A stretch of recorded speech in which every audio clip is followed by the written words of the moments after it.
在男权主导的封建王朝，女性涉足权力核心历来被视为逾矩，而能在朝堂之上执掌权柄，留下深远影响者更是寥寥无几。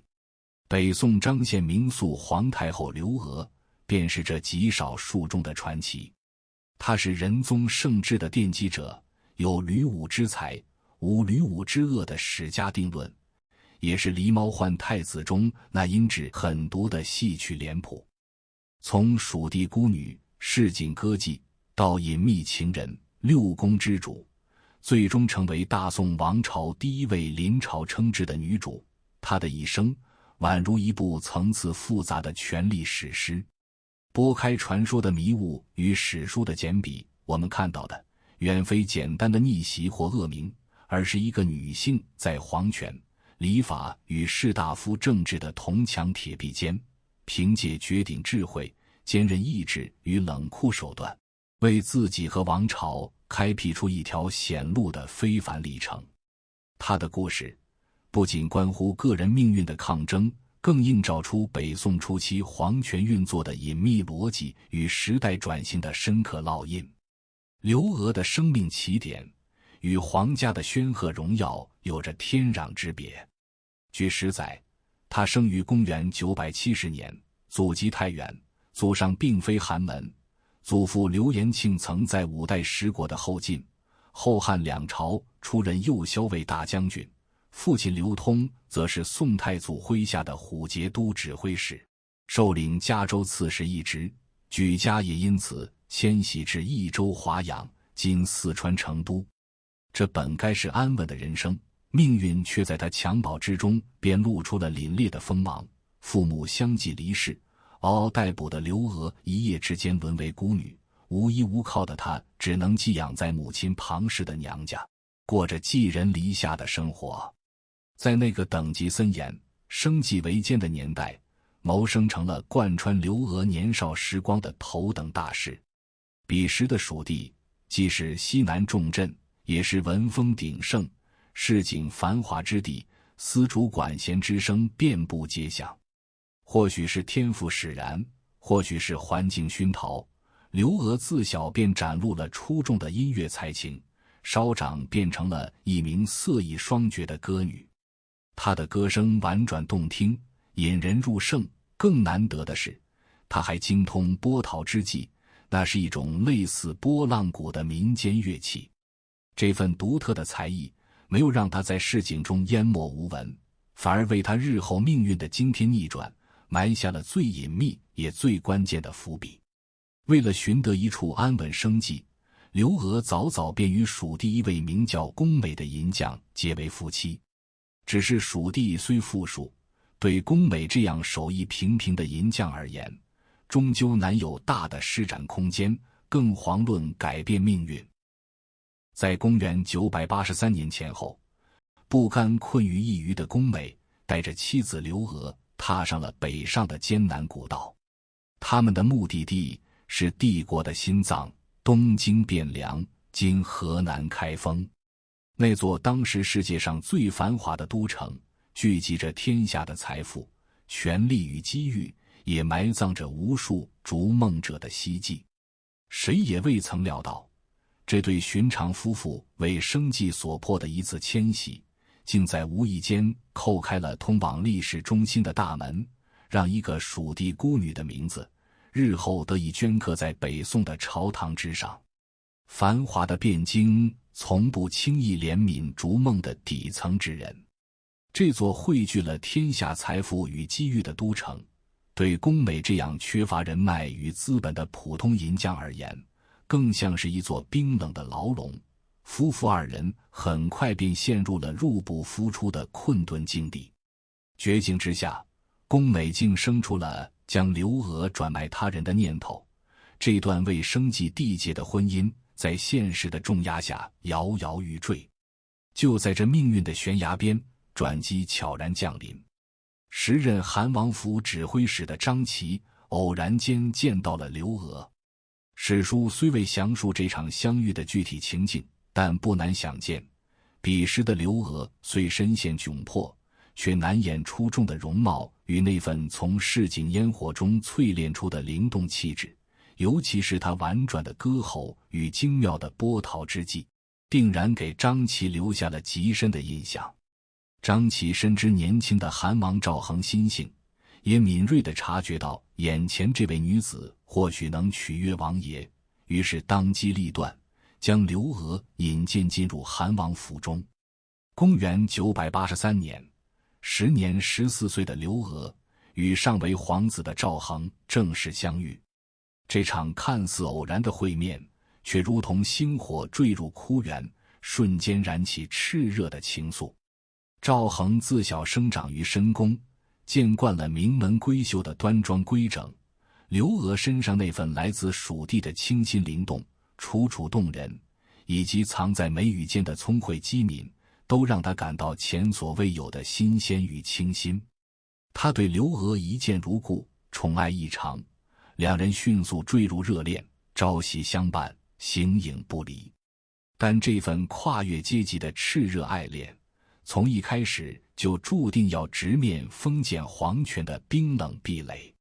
北宋皇室对门第出身的看重早已深入骨髓，皇子与来历不明、身份卑微的民间女子厮混，不仅违背了严格的宫廷礼法，更被视为有损皇家颜面的失当之举，是绝对不能容忍的。赵恒沉溺于与刘娥的朝夕相伴，渐渐疏怠了宫廷事务，形容也日渐憔悴消瘦。这份异常很快便被宋太宗察觉，太宗心中疑惑丛生，随即向赵恒的乳母追问缘由。乳母本就对出身寒微的刘娥心存不满，当即把他入府与皇子相恋的事情一五一十禀报。得知真相的太宗勃然大怒，他既恼怒儿子因女色荒废政事，更鄙夷刘娥的卑贱出身，当即严令赵恒立刻将刘娥逐出王府，断绝所有往来。为了彻底斩断这段孽缘，太宗很快为赵恒选定了一门门当户对的婚事，对方正是宋朝开国名将潘美的女儿，一位家世显赫、教养良好的名门闺秀。皇命如山，彼时尚无权势的赵恒虽满心不舍，却不敢公开违抗父皇的旨意。可他对刘娥的情谊早已深知心底，实在难以割舍。两难之下，赵恒做出了一个大胆而隐秘的决定，明面上遵旨将刘娥送出王府，暗地里却悄悄将她安置在亲信张琪的家中，依旧保持着私下相会。张琪深知此事牵连重大，既关乎皇家隐私，更直接决定着自己的前程性命，因此侍奉刘娥时格外谨慎小心。为了彻底避嫌，他甚至长期不敢回自己家中居住，特意另寻了一处宅邸安身。就这样，刘娥开始了长达14年的隐秘生活。这段漫长而忐忑的地下岁月，没有名分，没有光明，只有无尽的等待与未知的风险。但也正是这段不见天日的经历，磨砺了他的心智，让他学会了隐忍克制，懂得了在逆境中蛰伏，让他变得愈发机警敏锐，能够精准洞察人心，应对复杂局面。而他与赵恒之间的情感，也在共同对抗皇权压力、坚守秘密的过程中，褪去了最初的炽热冲动，沉淀为更加牢固、更加特殊的羁绊。这份历经风雨的情谊，也为他日后进入宫廷、执掌权柄埋下了最重要的伏笔。黑暗的等待终于迎来了一线曙光。公元997年，宋太宗赵光义驾崩，太子赵恒登基为帝，是为宋真宗。皇权在握后，赵恒终于可以光明正大地将爱人接入宫中，让刘娥摆脱暗无天日的地下生活。对刘娥而言，宫廷虽为权力的中心，却远比张琪那处隐秘宅邸更加凶险。这里遍布着等级森严的规矩，暗藏机锋的算计，是一个比王府更复杂的生存战场。此时的后宫早已格局既定，郭皇后坐镇中宫，威仪凛然，身边还围绕着一众出身名门、背景深厚的嫔妃。刘娥以民间女子的身份入宫，既无皇室认可的正式名分，更无家族势力作为支撑，处境尴尬而孤立。这不仅让后宫嫔妃暗中轻视，更让前朝大臣们对她心存芥蒂，使得她在宫中和朝堂都毫无根基可言。面对这般举步维艰的局面，刘娥没有慌了阵脚。她明白，在强敌环伺的后宫中，张扬争宠只会加速败亡，唯有低调隐忍方能积蓄力量。因此，她不与其他妃嫔争抢恩宠，言行谦和，待人恭谨，始终保持着不卑不亢的姿态。更难得的是，她敏锐地察觉到后宫中最受真宗宠爱的杨氏及日后的杨淑妃的潜力，主动与之结交。刘娥的真诚与通透打动了杨氏，两人摒弃后宫常见的猜忌与争斗，结为情同姐妹的挚友，始终和睦相处，在复杂的后宫环境中形成了稳固的同盟。这种不树敌、广结友的生存策略，让刘娥成功避开了初期的明枪暗箭，为自己赢得了宝贵的生存空间与发展时间。但刘娥深知，仅靠后宫的安稳远远不够，她必须在宫外寻得可靠的助力。于是，她做出了一个影响深远的决定，让前夫宫美改姓为刘，认作自己的兄长，更名刘美。借助真宗的关照与刘娥的暗中扶持，刘美得以步入仕途，从一名普通银匠逐渐成长为朝廷官员，最终成为刘娥在宫外最坚实的潜在支点，为她日后在朝堂之上拓展影响力埋下了重要伏笔。直到公元1004年正月，入宫已7年的刘娥才终于获得了第一个官方身份，被真宗正式册封为四品美人，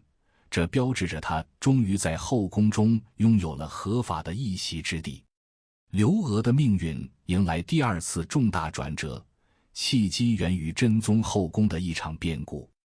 公元1007年，坐镇中宫多年的郭皇后病逝，空悬的后位如同一块巨石投入平静的湖面，瞬间打破了后宫与朝堂的微妙平衡。对真宗而言，这个位置早已心有所属。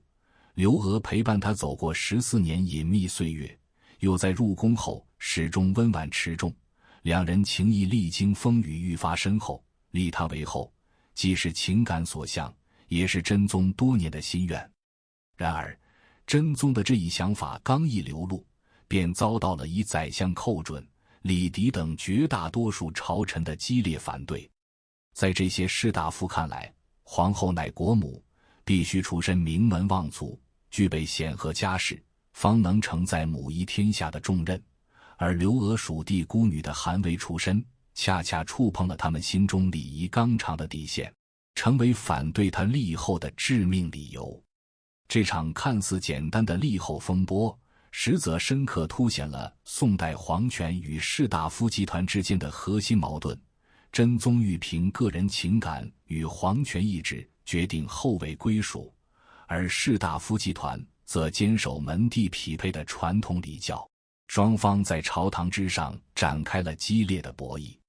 更让真宗棘手的是，反对者们并非只破不立，他们很快提出了替代人选。前宰相沈伦的孙女沈才人，出身簪缨世家，品行端庄，被认为是后位的不二人选。这一提议得到了不少朝臣的附和，无形中给真宗施加了更大的压力。真宗对朝臣们的逼宫极为不悦，为了推进立刘娥为后的意愿，他不得不动用皇权打压反对罪立者。支持沈氏的参知政事赵安仁便因此被真宗贬斥出朝，成为这场博弈中第一个牺牲品。但士大夫集团的反对声势并未因此消减，朝野上下关于门第的舆论浪潮汹涌。真宗虽贵为天子，也难以完全无视整个士大夫阶层的集体意志。立后之事最终还是被无奈拖延，刘娥的封侯之路陷入了漫长的僵局。就在这场博弈陷入微妙僵持的时刻，一件深刻影响北宋朝堂走向的宫廷事件悄然发生。大约在公元1010年，刘娥身边一位姓李的侍女，即日后的李宸妃，偶然得到真宗的宠幸，更幸运地诞下了一位皇子。彼时的真宗，此前多位皇子接连夭折，这位皇子的降生，不仅是皇室血脉的延续，更关乎王朝国本的稳固，其重要性不言而喻。也正是在这个时候，一个改变所有人命运的决定被付诸实施。刘娥将这个尚在襁褓中的皇子收为己子，交由情同姐妹的杨淑妃代为哺育。这个孩子便是后来的宋仁宗赵祯。这一举措历来是刘娥人生中最受争议的一笔，更是后世戏剧狸猫换太子的源头。在民间传说里，刘娥被塑造成一个鸠占鹊巢的阴险妇人，但拨开艺术加工的迷雾，回归历史的本质，这件事的背后实则藏着复杂的政治考量与宫廷生存逻辑。从情感与伦理的角度评判，刘娥的做法无疑对生母李宸妃造成了难以弥补的伤害，也让年幼的仁宗在相当长的时间里未能知晓自己的真实身世。但如果置身于当时的现实政治语境中审视，这很可能是真宗与刘娥心照不宣的共同抉择。一方面，对于始终被出身寒微、膝下无子两大理由掣肘的刘娥而言，这个皇子的出现无疑为他争夺后位增添了最具分量的筹码，让无子不足以立后的反对声浪不攻自破。另一方面，在等级森严的北宋宫廷中，由地位更高的妃嫔乃至未来的皇后抚养皇子，本就是约定俗成的惯例。此举既能给予皇子更尊贵的身份认同，也能凭借刘娥与杨淑妃的权势，为他筑起一道抵御宫廷风波的安全屏障。无论后世如何评说，不可否认的是，收养赵祯这件事成为了刘娥叩开后位大门的关键一步，彻底扭转了他在立后之争中的被动局面。有了皇子作为核心筹码，立后之争的僵局终于被打破。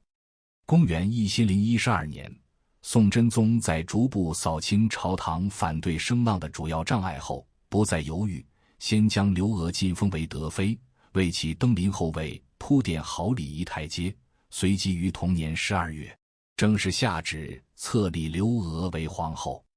这场册立大典的推进过程，仍藏着士大夫集团最后的抵抗。翰林学士杨毅素来秉持门第纲常理念，甚至拒绝起草册立皇后的诏书，真宗最终改命晏殊执笔。这场旷日持久的立后之争，表面上以真宗的皇权意志胜出，刘娥成功登顶后位落下帷幕，实则在北宋的政治生态中掀起了深远的涟漪。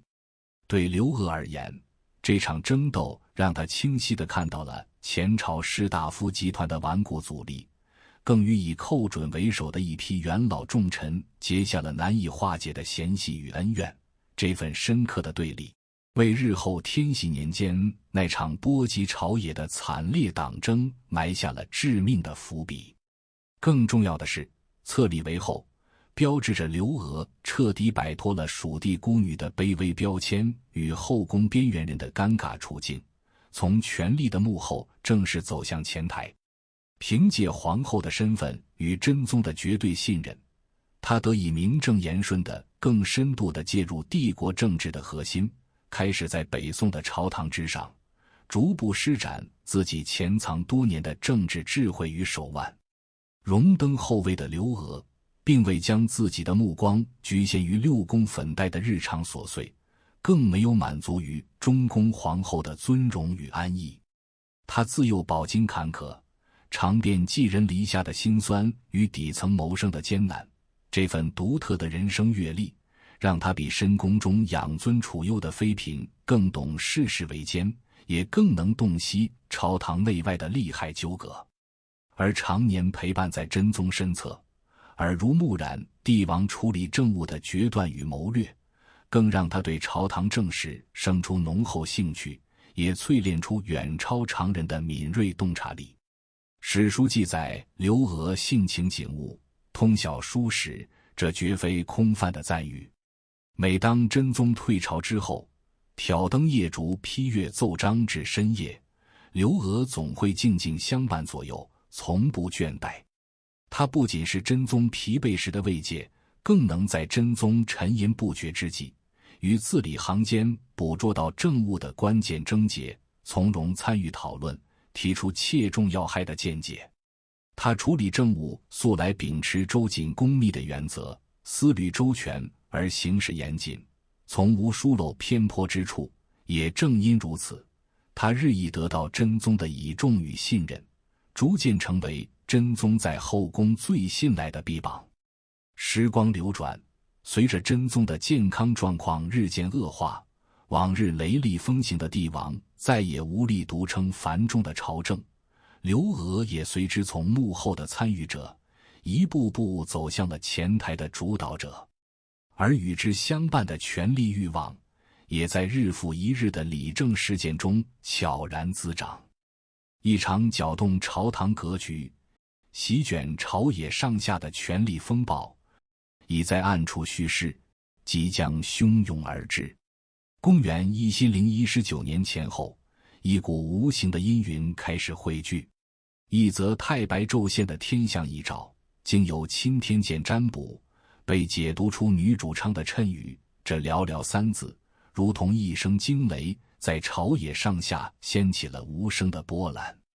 而此时的宋真宗赵恒，早已不复当年亲征澶渊、缔结盟约时的意气风发。常年被病痛缠身的他，面色憔悴，精力日渐衰颓，再也无力独揽朝政大权。与之形成鲜明对比的是皇后刘娥，凭借多年辅政积累的丰富经验，以及对朝堂政务的熟稔于心，她早已悄然成为处理日常朝政的实际核心。这对相伴30余年，曾携手对抗重重阻力的帝后，在至高无上的权力面前，关系开始出现微妙而危险的裂痕。真宗或许是忌惮女主昌的谶语会应验，或许是源于内心深处对赵氏皇权旁落的忧虑，他的心态悄然发生了动摇。在一次与亲信宦官周怀正的私密谈话中，真宗流露出了欲令年仅9岁的太子赵祯监国，以求政局安定的想法。谁也未曾料到，这句病榻之上的私语，竟如同一颗投入平静湖面的巨石，瞬间在朝中激起了一场决定未来权力归属的惊涛骇浪。此时的北宋朝堂早已分裂成泾渭分明的两大阵营，剑拔弩张的气氛一触即发。一方是以宰相寇准为首的传统士大夫集团。寇准性格刚直不阿，在朝堂之上威望崇高，既是真宗时期的功勋老臣，更是当年坚决反对立刘娥为后的核心人物。他敏锐地捕捉到真宗心态的变化，为了抓住这稍纵即逝的契机，寇准秘密入宫，在病榻前与真宗促膝长谈，最终达成了由太子监国的初步共识。出宫之后，寇准不敢有丝毫耽搁，即刻命素来与自己立场一致的翰林学士杨毅连夜秘密起草太子监国的诏书，整个行动迅疾而隐秘，力图以雷霆之势促成此事。而另一方则是围绕在皇后刘娥周围的政治势力，其核心人物正是权臣丁谓。丁谓才华出众，却为人奸猾狡诈，最善于揣摩上意。他早年便是通过积极支持真宗热衷的天书封祀活动而获得帝王宠信，而后又因政治立场相近，与刘俄形成了牢不可破的政治同盟。他很快便察觉到了寇准的异动，深知一旦太子监国成为现实，寇准得以辅政，自己的政治生命必将就此终结。于是丁谓与另一位手握实权的大臣曹利用等人迅速行动，第一时间向刘俄告密，随后又合力入宫，在病重的真宗面前轮番施压，企图彻底扭转局势。摇摆不定，或许是病重帝王的通病。面对刘俄的质问，丁谓等人的轮番施压，病体之理，亦是时而模糊的宋真宗竟以不济于准出有成言为由，将所有责任尽数推给了寇准。这轻飘飘的一句话，对寇准而言，不至于一道催命符，直接导致了他政治生涯的轰然崩塌。公元1020年，一道圣旨自宫中传出，寇准被罢去宰相之职，贬出京城，自此远离权力中心。而丁谓则凭借这场风波成功上位，继任宰相之职。这场短促而激烈的宫廷密谋，史称太子监国风波。它不仅标志着天禧党争进入了白热化阶段，更彻底确立了刘俄在真宗病重期间无可争议的决策者地位。然而，风波并未就此平息，一场更大的政治风暴正在暗中酝酿。寇准的骤然倒台，彻底激怒了他的一众坚定支持者，其中反应最为激烈的，便是曾参与密谋的真宗心腹宦官周怀正。作为太子监国计划的关键联络人，周怀正比任何人都清楚，寇准失势之后，自己早已成为刘俄、丁谓一党必欲除之而后快的眼中钉。眼看自己的政治生命即将走到尽头，在恐惧与不甘的双重驱使下，周怀正决心铤而走险，策划了一场足以撼动大宋根基的宫廷政变。他暗中串联朝中对刘俄干政心怀不满的势力，企图发动武装兵变，一举废除刘俄的皇后之位，诛杀权臣丁谓，拥立年幼的太子赵祯登基称帝，奉真宗为太上皇，同时迎回寇准，恢复其宰相之职。这无疑是一场孤注一掷的政治豪赌，一旦成功，北宋的权力格局将彻底改写。可一旦失败，等待他的便是万劫不复的深渊。奈何这场看似周密的谋划，终究未能逃过丁谓部下的眼线。政变尚未发动，便因周怀正手下之人的告密而彻底败露。丁谓与曹利用接到密报后，连夜调兵遣将，以雷霆之势迅速扑灭了这场兵变。周怀正被当场擒获，旋即被下令处决。这场未遂的宫廷政变，非但没能扭转寇准一派的颓势，反而给了刘俄与丁谓一个彻底清洗政敌的绝佳口实。他们借此机会大兴株连，对寇准一党展开了毫不留情的清算。曾经的一代名相寇准被一贬再贬，从繁华的京城一路被逐至偏远蛮荒之地，最终客死异乡。其党羽也尽数被罗织罪名，或罢官夺职，或流放边州，无一幸免。至此，历经天禧党争的血雨腥风，刘俄终于扫清了朝堂上最具威胁的反对派势力，而丁谓则凭借这场政治洗牌位居首相之位，一时权倾朝野。表面看去，刘俄与丁谓的政治联盟大获全胜，朝堂格局似乎就此趋于稳定。然而，权力场上的同盟从来都不是以忠诚为纽带，而是源于利益的暂时契合。这一点在刘俄与丁谓之间体现得淋漓尽致。丁谓大权在握之后，很快便露出了专横跋扈的真面目。他在朝堂之上独断专行，党同伐异，甚至随着权势的膨胀，开始有意无意地忽视，甚至架空已然尊为皇太后的刘俄。公元1022年，宋真宗驾崩，年幼的仁宗赵祯即位，刘娥被尊为皇太后，依真宗遗诏垂帘听政，成为大宋王朝的实际掌权者。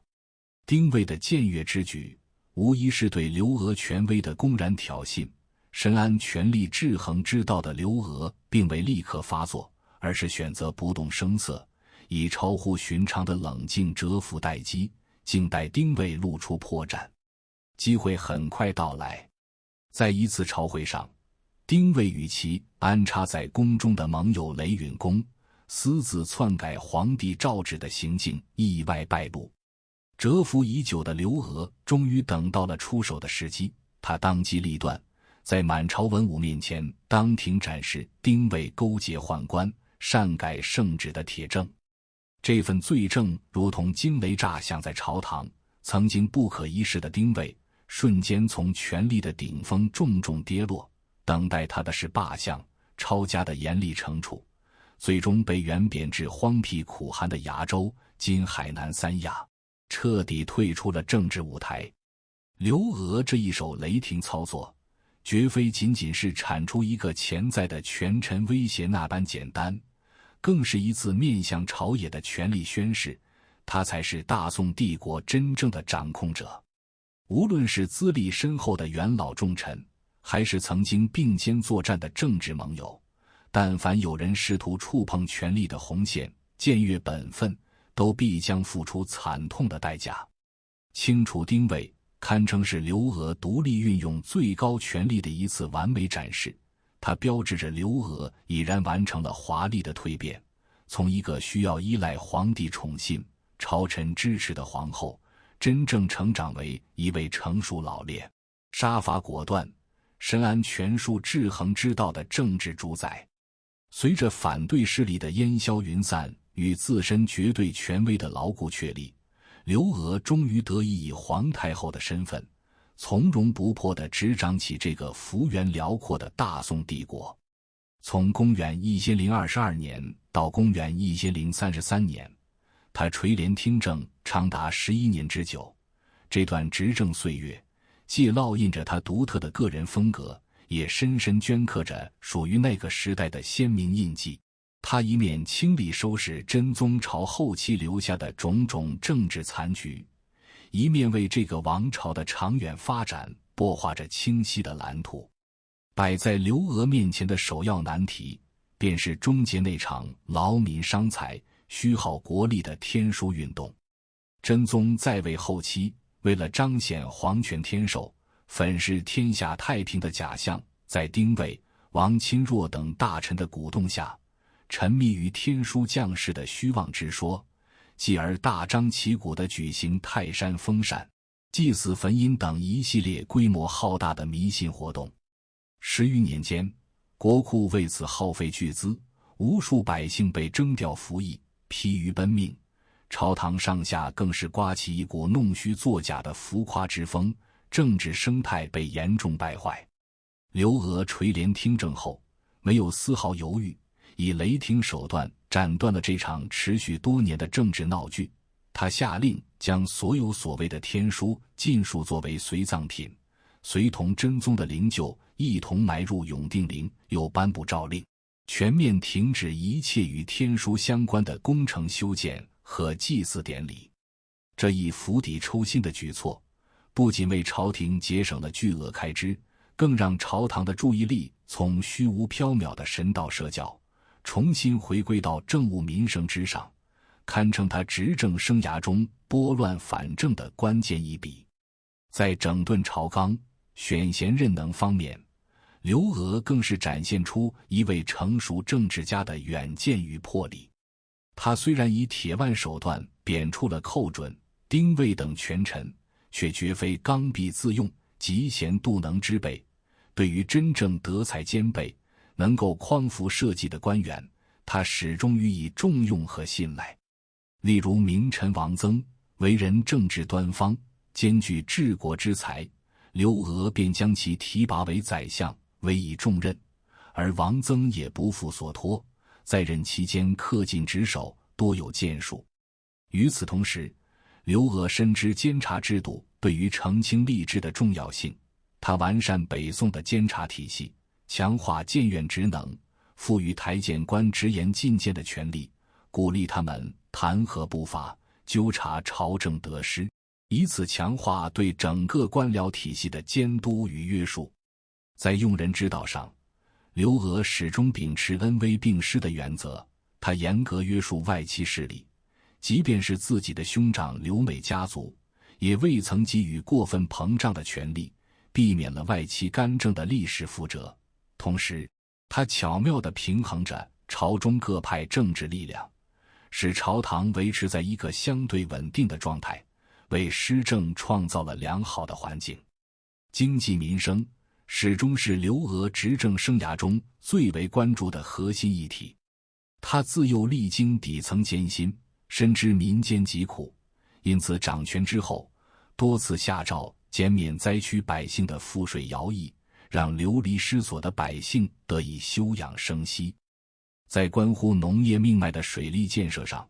刘娥更是不遗余力，他亲自过问，主持兴修了多项重大水利工程，上至治理黄河水患，加固堤坝，下至疏通漕运河道，修缮灌溉沟渠，一系列举措不仅保障了黄河流域的农业生产，更畅通了南北物资运输的通道，为经济复苏注入了强劲动力。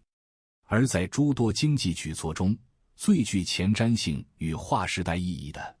当属他对交子的认可与官方规范化管理。交子最初诞生于蜀地，本是民间商人之间流通的信用凭证，极大便利了大宗商品交易。刘娥当政时期，敏锐地察觉到交子的巨大价值，下令在成都设立一州交子务，将交子的发行与管理收归官方，正式推行世界上最早的纸币。这一创举不仅解决了金属货币沉重不便、流通困难的弊端，更极大促进了宋代商业经济的繁荣发展，在世界货币史上写下了浓墨重彩的一笔。在文化教育领域，刘娥同样留下了值得称道的功绩。他尊崇儒学，大力支持地方兴办州学，扩充校舍，拨付经费，让更多出身寒门的子弟得以入学读书，通过科举考试跻身仕途。这一举措既顺应了宋代文教兴盛的时代潮流，也为北宋王朝培养了大量栋梁之才。而从个人情感的维度来看，刘娥对宋仁宗赵祯的抚养与教育同样倾注了大量心血。尽管他始终隐瞒着仁宗的真实身世，但他与杨太妃一同给予了仁宗最为严格的帝王教育和无微不至的关怀。史书记载，仁宗即位后，对这位悉心抚育自己长大的大娘娘，始终怀有深厚的敬爱之情。纵观刘娥11年的临朝执政生涯，其施政方略的核心始终围绕着守成与过渡这两大关键词展开。真宗驾崩之后，朝堂暗流涌动，党争余波未平，又主临朝的局势本就危机四伏，正是刘娥以雷霆手段树立起绝对权威，才稳稳地镇住了动荡的朝局。他终结虚妄的天书运动，为朝廷卸下了沉重的财政包袱，平息愈演愈烈的派系之争，让朝堂秩序重回正轨，兴修水利，规范交子，减免赋税，以一系列务实举措激活了经济民生的活力。他以一介女子的肩膀扛起了维系大宋江山的重任，不仅保证了皇权从真宗到仁宗的平稳交接，更给了年少的仁宗皇帝长达10余年的成长时间，让他得以在深宫之中潜心学习帝王之道，为亲政后的治世积累经验。可以说，刘娥的统治为仁宗圣治这一北宋黄金时代的到来扫清了前路的障碍，积攒了充足的国力与民心资本。后世论及中国古代女主临朝的典范，常将刘娥与汉代吕后、唐代武则天并提，盛赞其有吕武之才。诚然，刘娥的政治手腕、决断魄力与吕武二人相比毫不逊色，但他却始终守住了一条至关重要的政治底线。他曾在朝堂之上试探性地问过群臣：唐武后何如？臣子直言以对，唐之罪人也，几为社稷。刘娥听罢，久久默然不语。这番对话已然道破了他内心的权衡与思虑。他虽曾身着帝王专属的衮衣，以太后之尊主持祭祀大典，用这种方式彰显自己的至高权柄，可当有投机臣子献上武后临朝图，隐晦地暗示他可以效法武则天登基称帝时，刘娥却勃然变色，将那幅图狠狠置之于地，厉声怒斥：吾不做此父祖宗事。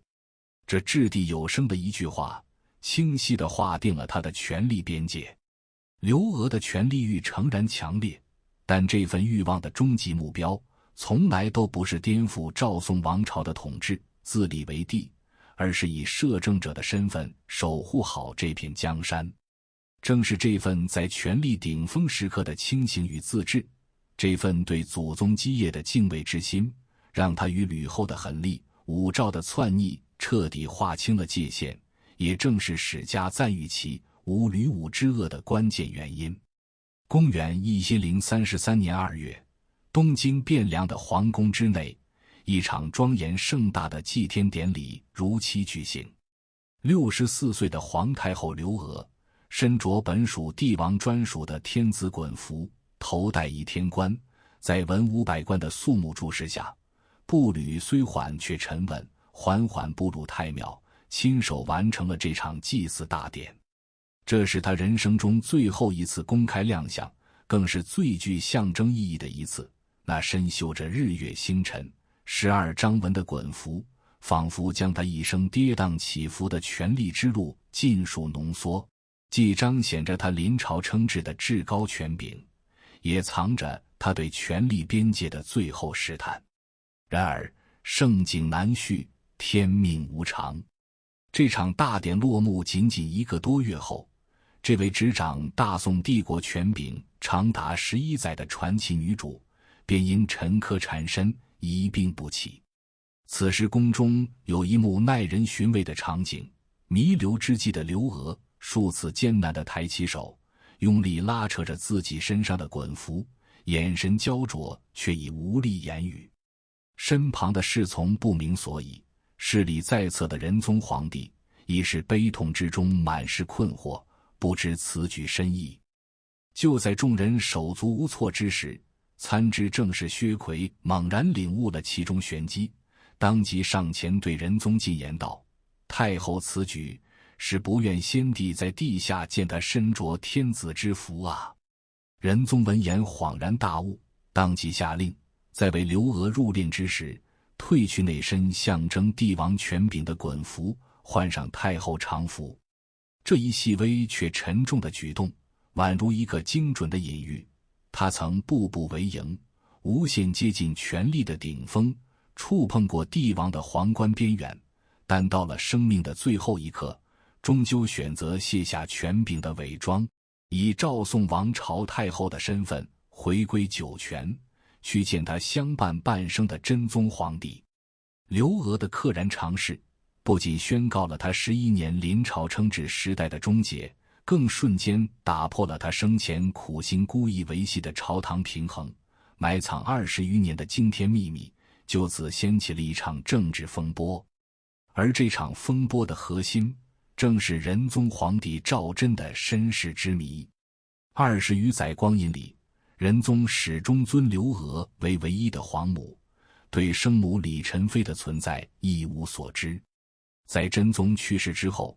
李宸妃更是被刘娥派往永定陵为先帝守灵，从此隔绝于深宫高墙之外，在孤寂冷清中度过了漫长岁月，最终于公元1032年，也就是刘娥去世的前1年，郁郁而终，终其一生都未能与儿子相认。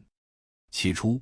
刘娥本打算以普通宫人之礼草草安葬李氏，彻底抹去这段可能引发朝堂动荡的往事。幸而宰相吕夷简深谋远虑，极力谏争，小以利害。刘娥最终做出了妥协，下令厚葬李宸妃，更以水银石棺保全其遗体容貌。历史最终证明了这一决定的深远，这不仅在日后挽救了刘氏家族的命运，更在一定程度上弥补了他此生的最大过错。刘娥的丧钟刚刚敲响，宗室亲王赵元衍以及少数知晓内情的大臣，当即向沉浸在悲痛中的仁宗揭露了尘封已久的真相：陛下乃李宸妃所生，非死于非命。这寥寥数语，如同一道惊雷劈在仁宗心头。24岁的年轻帝王瞬间被巨大的震惊与悲痛裹挟，他数日辍朝，闭门自责，随即下诏追尊生母为皇太后，以为亡灵。盛怒与哀痛之下，仁宗更是派兵包围了刘氏家族的宅邸，决意清算，而后亲自前往李宸妃安葬的弘福院祭告，同时下令开棺验尸，以辨明生母是否真的死于非命。当沉重的棺椁缓缓开启，众人皆屏息凝神。只见李宸妃身着华贵的皇后服饰，遗体因水银的防腐保护仍面色安详，全无半点被害的痕迹。亲眼所见的真相终于驱散了仁宗心中的疑云，他不由得长叹一声：人言岂可尽信？旋即下令撤去包围刘家的兵丁，感慨道：从此后大娘娘的生平可清白分明了。一场险些引发的政治清算危机，就这样因刘娥生前的最后一丝理智而消弭于无形。也正因这场开棺验尸的风波，仁宗得以抛开流言的裹挟，相对客观地审视刘娥的一生功过。最终他为养母上谥号为张显明肃，张氏显扬其功绩，先是赞誉其聪慧，明是称颂其照临四方的至正眼光，肃是肯定其刚正不阿的德行。这四字美事无疑是对刘娥一生的极高盖棺定论。而仁宗心中对生母的愧疚追思与对养母的养育感念，两种复杂的情感交织缠绕，最终化作了一股深沉的力量。或许也正是这份复杂的心境，成为了他日后以仁孝治天下，开创北宋仁宗盛治的重要内在动力。从更宏大的历史视角审视，刘娥的形象经历了复杂的演变与层累。在他身故的当代及稍后的北宋史家笔下，评价已呈现出两面性。一方面，充分肯定其执政才干与功绩，他终结天书乱政，结束党争，创设谏院，发行交子，兴修水利，这些都被视为实实在在的德政。士大夫们尤其赞赏他对权力的自我约束，即具备汉代吕后、唐代武则天那样的政治能力，却没有他们那种篡夺社稷、诛戮宗室的恶行。司马光在《素水记文》中甚至称赞他保护仁宗、稳定社稷的功劳。但另一方面，对其借腹生子、长期隔绝仁宗母子，以及晚年近乎僭越的服侍仪仗，史家也持明确的批评态度，认为这有悖人伦纲常。这种功过分明的评价体系，是宋代士大夫史学相对理性的体现。然而，随着时间推移，尤其是宋氏南渡之后，理学思想逐渐兴起并成为主流意识形态，对女性摄政的否定态度趋于严厉。刘娥的形象中非正统的一面被放大和强调。至元代，杂剧开始演绎宫廷秘事；到了明清，集大成的公案小说《三侠五义》及其衍生戏曲《狸猫换太子》，则彻底将这段历史戏剧化、妖魔化。在戏曲中，刘娥被塑造成一个为了争宠夺权、用包皮狸猫调换太子，迫害李宸妃的狠毒奸妃，完全掩盖了他作为政治家的作为。这一民间形象因其戏剧冲突强烈而深入人心，以至于在很大程度上取代了真实历史，成为大众对刘娥最普遍的认知。从严谨的史实到脸谱化的传奇，刘娥身后名的变迁，清晰地折射出不同时代社会观念、政治需求和民间审美的演变轨迹。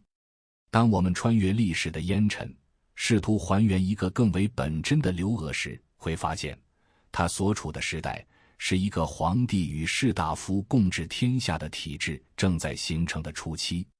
皇权依然强大，但通过科举制度崛起的士大夫集团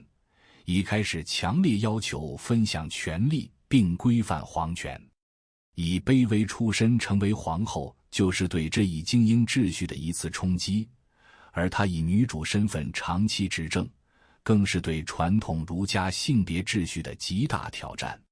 因此，她一生都不得不与这种结构性压力周旋。她需要运用智慧、手腕，甚至一些非常手段，如夺子来获取和巩固权力。同时，她又必须极为谨慎地处理与士大夫集团的关系，在施政中采纳他们的合理建议，并最终在称帝问题上划清界限，以换取政权的稳定和深厚的名声。